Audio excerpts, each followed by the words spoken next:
তিনি হলেন ওডিসেও, যিনি তার জীবনের অর্ধেকেরও বেশি সময় ব্যয় করেছেন তার জনগণের জন্য লড়াই করে।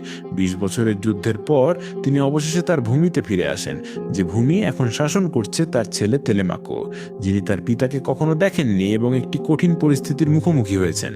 তার মায়ের সাথে বিবাহ বন্ধনে আবদ্ধ হয়ে সিংহাসন দখল করতে চাওয়া ব্যক্তিদের সারি অনেক লম্বা।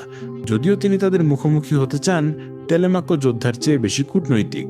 মৃদু শব্দগুলোর অর্থ হলো তিনি একজন ভীরু, যিনি রক্তের অধিকারে যা তার প্রাপ্য তা রক্ষা করার জন্য তরবারি তুলতে অক্ষম। বহু বছর ধরে তিনি দুর্বল হাতে শাসন করেছেন এবং সমস্যাগুলো জমা হয়েছে এমন পর্যায়ে যে অভিজাতরা তাদের নেতৃত্বের প্রতি ধৈর্য হারাচ্ছে। রানী পেনেলোপে প্রতিদিন তার স্বামীর ফিরে আসার জন্য প্রার্থনা করেন, কিন্তু 20 বছরেরও বেশি সময় ধরে কোনো খবর না পেয়ে তিনি কেবল আশা এবং রওনা হওয়ার আগে তার দেওয়া প্রতিশ্রুতির উপর নির্ভর করে আছেন। সকালে গ্রামের সবচেয়ে তরুণ ও শক্তিশালী ইউরিমাকো টেলেমাকোকে সিংহাসনের লড়াইয়ে চ্যালেঞ্জ জানায়। সে রাজবংশীয় না হওয়ায় লড়াইটি অবৈধ হলেও তার লক্ষ্য কেবল রাজাকে অপমান করা, যিনি আলোচনার চেষ্টা করেন। ঠিক তখনই আন্তিনু এসে ইইউ আর এসি ওকে কিছু মুদ্রায় শান্ত করে। সে TELAMAC ওকে সতর্ক করে যে শীঘ্রই দখলদারদের থামানোর কেউ থাকবে না। প্রতিদিন অভিজাতরা সাধারণ কক্ষে জড়ো হয়ে তার অযোগ্যতা নিয়ে কথা বলে।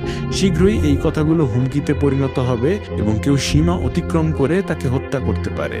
এটি তার মাকে অরক্ষিত করে তুলবে। তাদের দুজনের মঙ্গলের জন্য তাদের শীঘ্রই একটি সিদ্ধান্ত নিতে হবে। তরুণটি এই NTENO কে চেনে এবং জানে যে সে একজন ভদ্রলোক। সে তার মায়ের সাথে বিবাহের জন্য অনুমোদন চায়, এই যুক্তি দিয়ে যে এটি সিংহাসনের জন্য সবচেয়ে ভালো। তারা এটিকে ভুল হাতে পড়তে দিতে পারে না। তেলেমাকো তাকে প্রতিশ্রুতি দেয় যে সে বিষয়টি ভেবে দেখবে এবং সেখান থেকে চলে যায়।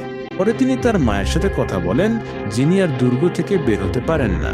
প্রতিবার বাজারে গেলেই তাকে কয়েক ডজন পুরুষ উত্ত্যক্ত করে, যারা তাকে শান্তিতে থাকতে দেয় না। তাই তিনি তার তাঁত নিয়ে নিজের কক্ষে আশ্রয় নিয়েছেন। তেলেমাকো তাকে অ্যান্টিনুসের প্রস্তাবের বিষয়ে জানালে সে বলে যে বিগত কয়েক বছর ধরে সে যে কাপড়টি বুনছে তা শেষ না হওয়া পর্যন্ত কোনো সিদ্ধান্ত নেবে না। তবে তিনি স্বীকার করেন যে আন্তিনুও বহু বছর ধরে একজন ভালো বন্ধু ছিলেন। তিনি তাকে তাঁতটি উপহার দিয়েছিলেন এবং তার প্রয়োজনীয় সমস্ত পশম সরবরাহ করেন। তাছাড়া তিনি অন্যদের চেয়ে আলাদা একজন শ্রদ্ধাশীল মানুষ, তাই তিনি সবচেয়ে ভালো প্রার্থী হবেন। তবুও তিনি এখনও তার স্বামীর ফিরে আসার আশা আঁকড়ে আছেন এবং তার কথা রেখেছেন। যখন আমি তাঁতের কাজ শেষ করব তখন আমি আমার সিদ্ধান্ত নেব। ইতিমধ্যে একজন দরিদ্র জেলে সমুদ্রের তীরে ওদিসিওকে খুঁজে পায়। লোকটি প্রায় মৃত, তাই সে তাকে কাঁধে তুলে তার বাড়িতে নিয়ে যায়, যেখানে সে তার ক্ষতগুলোর চিকিৎসা করে। তার নাম ইউমিও, এবং যদিও তার কাছে খুব বেশি কিছু নেই, সে একটি জীবন বাঁচানোর জন্য তার সম্পদ ব্যয় করতে দ্বিধা করে না। এই দর্শনটি হিপোতাস সমর্থন করে না যে তাকে সামান্য খাবার বা সম্পদ একজন সম্পূর্ণ অপরিচিত ব্যক্তির জন্য ব্যয় করার কারণে তার সাথে তর্ক করে। যাই হোক, যতক্ষণ ইউমিও বাড়ির মালিক, হিপোতাস এবং PLIT ওকে তাদের মতামত নিজেদের কাছেই রাখতে হবে, কারণ তারা তার ছাদের নিচে বাস করে। এটি তার মিশন, এবং যদি দেবতারা এই লোকটিকে তার পথে পাঠিয়ে থাকেন, তবে সে কে যে তাদের ইচ্ছা প্রত্যাখ্যান করবে? প্রথমে সে এই লোকটির জীবন বাঁচাবে এবং তারপর সে তার ভাগ্য পূরণ করতে তাকে সাহায্য করবে। হিপোতাস রাগান্বিত হয়ে চলে যায়, তাকে পাগল বলে অভিযুক্ত করে। তারা অনাহারে দিন কাটালো, আর সে তার খাবার দিল এক অপরিচিতের জন্য যে নিশ্চিত মরবে। সবার অবাক করে দিয়ে যখন রাত আসে, ওডিসিও জেগে ওঠে এবং তাদের ট্রয়ের যোদ্ধাদের বিরুদ্ধে যুদ্ধের কথা বলে। মাসগুলো যে বছরগুলোতে পরিণত হয়েছিল গ্রাম ধ্বংস এবং তাদের জনগণকে হত্যা করার গল্প। এখন যারা চলে গিয়েছিল তাদের মধ্যে তিনিই শেষ অবশিষ্ট ব্যক্তি। তিনি একজন ভেঙে পড়া মানুষ, কিন্তু হিপোতাসের ভাবনার মতো দুর্বল নন। সে তাকে বলে যে এই ভূমিতে কেউ তাকে মনে রাখেনি, তাই কেউ তাকে সম্মান দেখাবে না, বিশেষ করে তাকে এই অবস্থায় দেখে। সবচেয়ে ভালো হতো যদি তিনি সমুদ্রে মারা যেতেন, হয়তো এতে তিনি মাছের খাদ্য হতেন, আর তাদের কাছে সেই ওষুধগুলো থাকতো যা ইউমিও তার জীবন বাঁচাতে ব্যয় করেছিল। প্রতি রাতে পেনেলোপে তাঁতের কক্ষে প্রবেশ করেন এবং সেই দিন করা কাজগুলো নষ্ট করে ফেলেন। এটি সময় পাওয়ার জন্য তার কৌশল, যা তাকে তার সুই, TORS বলতে দেয় যে তিনি কাজ শেষ হলে সিদ্ধান্ত নেবেন। এক সকালে তেলেমাকো তার দাদার সাথে দেখা করতে যান এবং তাকে দুর্গে ফিরে আসার অনুরোধ করেন, যেন তিনি শহরের শাসনভার সামলাতে সাহায্য করতে পারেন। কিন্তু বৃদ্ধ লোকটি এর চেয়ে অকেজো হতে পারেন না। তার মস্তিষ্ক ইতিমধ্যেই উন্মাদনায় ডুবে গেছে, তাই কোনো কিছুর ভাগ্য তার ওপর ছেড়ে দেওয়া ভুল হবে। তার পিতার খবর পাওয়ার প্রতিজ্ঞায় তেলেমাকো ANTEN ও ওরও কাছ থেকে একটি নৌকা ধার নেন এবং অনেক বছর আগে তার পিতা যে পথে গিয়েছিলেন তা অনুসরণ করে রওনা হন। তরুণটি তার মায়ের আশীর্বাদ ছাড়াই চলে যান, তিনি বর্তমান পরিস্থিতির কারণে মরিয়া। পেনেলোপে অনেক দেরিতে জানতে পারেন যে তার ছেলে চলে গেছে। আন্তিনো তাকে ভ্রমণের উদ্দেশ্য ব্যাখ্যা করে এবং তার সাহায্যের প্রস্তাব দেয়, কিন্তু কেবল যদি তিনি তা গ্রহণ করেন। আন্তিনো জানে পেনেলোপে অবিচল নারী, তাই সে সতর্ক। তবে সুযোগ পেলেই TELAMAC ওকে হত্যা করার পরিকল্পনা তার মাথা থেকে যায়নি। সবশেষে সে একজন হিসাব নিকাশকারী মানুষ যে তার প্রতি দেখানো একই সম্মান সবার সাথে আচরণ করে আভিজাত্য পায়নি। কয়েকদিন পর ওডিসিওর পিতার মৃত্যুর খবর দ্বীপে ছড়িয়ে পড়ে। ওডিসিও একটি নিরাপদ দূরত্ব থেকে অন্ত্যেষ্টিক্রিয়ায় অংশগ্রহণ করেন।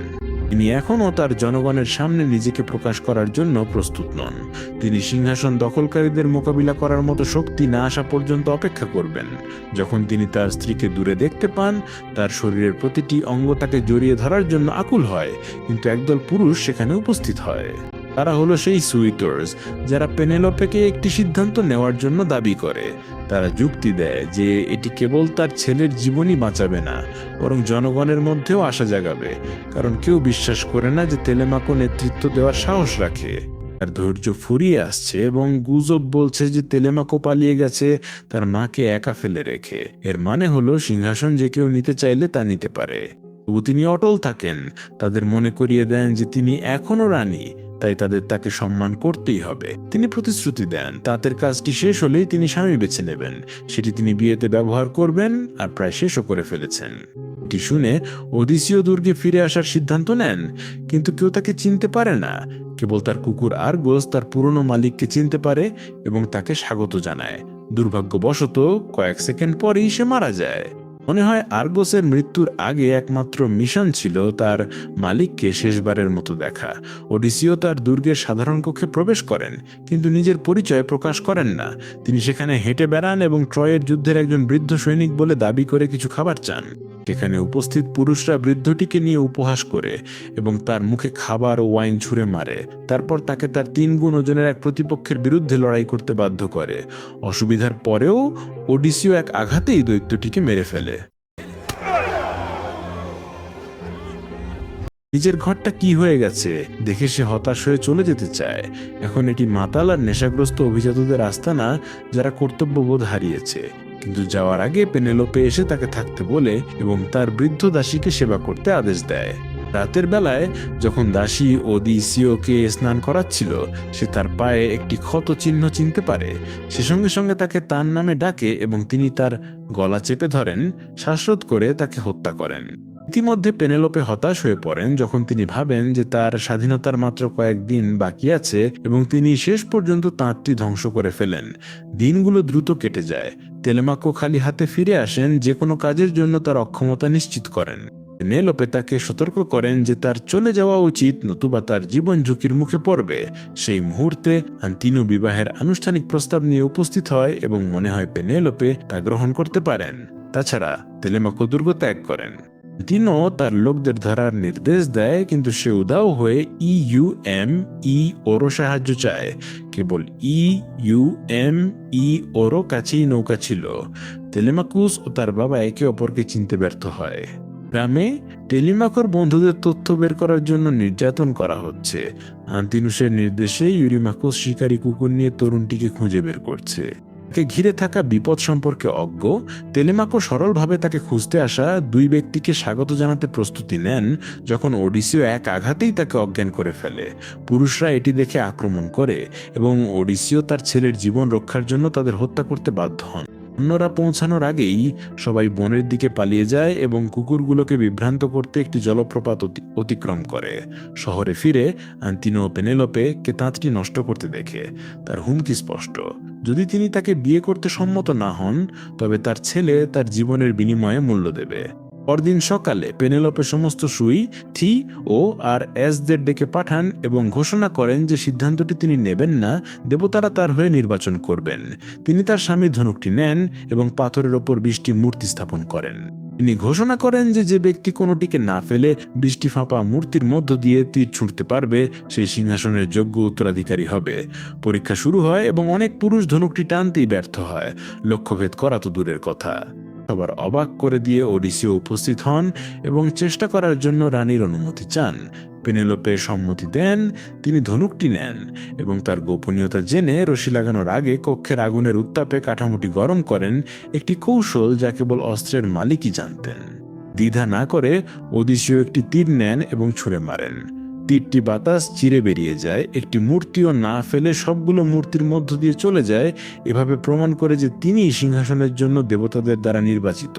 যাই হোক, এই পরীক্ষা অন্যদের সন্তুষ্ট করে না, যারা তার প্রস্থান দাবি করে। এটি স্পষ্ট যে পেনেলোপে যাকে বেছে নিন না কেন, অন্যরা তাকে আক্রমণ করবে, কারণ সবাই নিজেদের সিংহাসনের যোগ্য মনে করে। তারা তাকে আক্রমণ করার আগেই ওডিসিও তুনিরটি তুলে নেন এবং যুদ্ধের জন্য প্রস্তুতি নেন। তার বিরোধীদের হৃদয়ে নিখুঁত তীর নিক্ষেপ করেন। ওডিসিউস টেলেকামাসকে তার মাকে নিরাপদ স্থানে সরিয়ে নিতে চিৎকার করে বলে, কিন্তু শেষমেশ সাহসী হয়ে সে বাবার পাশে লড়াই করার সিদ্ধান্ত নেয়। ওডিসিউস তলোয়ার হাতে সবাইকে নিধন করলে আন্তিনুস আত্মসমর্পণ করে। পেনেলোপে তাকে ক্ষমা করতে প্রস্তুত ছিলেন, কিন্তু তেলেমাকো প্রত্যাখ্যান করেন এবং সবার সামনে তাকে হত্যা করেন। সমস্ত বিশ্বাসঘাতকদের নির্মূল করার পর তিনি তার পিতাকে সিংহাসন পুনরুদ্ধার করতে দেন। যখন তিনি সমুদ্রে পাড়ি জমান, প্রতিশ্রুতি দেন যে যখন সময় আসবে তখন তিনি সাম্রাজ্য উত্তরাধিকারী হওয়ার যোগ্য মানুষ হয়ে ফিরে আসবেন। আর এভাবেই এই দুর্দান্ত সিনেমার সমাপ্তি ঘটে। সাবস্ক্রাইব করুন, নোটিফিকেশন চালু করুন এবং দেখার জন্য ধন্যবাদ।